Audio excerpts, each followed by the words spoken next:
আপনারা জানেন যে গত পয়লা বৈশাখে আমরা এই আয়োজনটি করতে চেয়েছিলাম। সেদিন যে কোনো কারণবশত আমরা সেই প্রোগ্রামটি করতে পারিনি। আজকে যারা এই জায়গায় গান গাইলেন এবং মিউজিক করলেন তারাই কিন্তু সেদিন গান গাওয়ার কথা ছিল।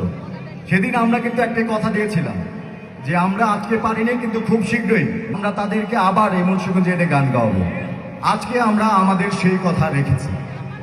আপনাদের কাছে এইটুকু বলতে চাই যে নাগরিক বন্ধুর যারা আমরা সদস্য রয়েছি, আমরা যখনই যেই কথা দেই আমরা অবশ্যই আমাদের সেই কথাটি রাখি।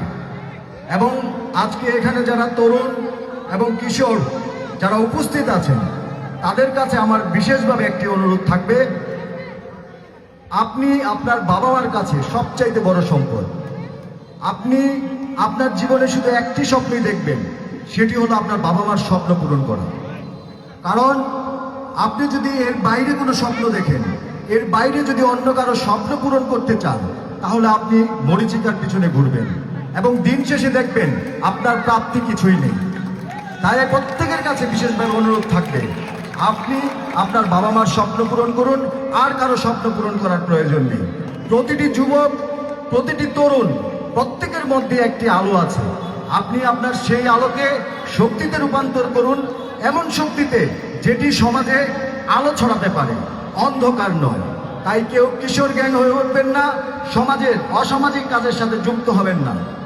আসলে আমাদের রাষ্ট্র অনেক ক্ষেত্রেই আমাদের সেই নিরাপত্তা দিতে পারে না যদি আমরা কেউ আমাদের সন্তানকে নিজেরা রক্ষা করতে না শিখি।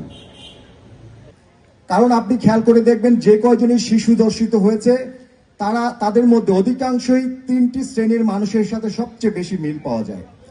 প্রথমত আপনার প্রতিবেশী, দ্বিতীয়ত আপনি যাদেরকে সবচাইতে বেশি বিশ্বাস করেন বা আস্থা রাখেন, এবং তৃতীয়ত সেই বাচ্চা যে স্কুলে পড়ে সেই শিক্ষক দ্বারা। এই তিন শ্রেণীর মানুষ দ্বারাই মূলত শিশু ধর্ষণের সংখ্যা সবচাইতে বেশি। তার মানে আপনি যে কারো উপর বিশ্বাস করবেন, আস্থা রাখবেন, সেই সুযোগটি কিন্তু আপনার কাছে নেই। তাই আপনি আপনার সন্তানকে রক্ষায় আপনি বাবা মা ছাড়া দ্বিতীয় কারো উপর কোনোভাবে নির্ভরশীল হবেন না, কারো উপর আস্থা রাখবেন না। আপনার বাচ্চাকে আপনিই পারবেন এই পৃথিবীতে বেড়ে ওঠার সুযোগ দিতে, বাঁচিয়ে রাখতে। আমার সাথে যারা সহযোগিতা করেছে, আরিফ আহমেদ, মোহসেন, মোস্তফা আবি আলম, শাহরিয়ার, হুমায়ুন, শিপলু, রিফাত, রোমান চৌধুরী, মনির হোসেন, মাসুম খান পারভেজ, জুয়েল আহমেদ সহ আরো যারা ছিল, অনেক সহ সকলকে যাদের নাম বলতে পারিনি তাদের সবাইকে ধন্যবাদ জানাচ্ছি। ধন্যবাদ সবাইকে।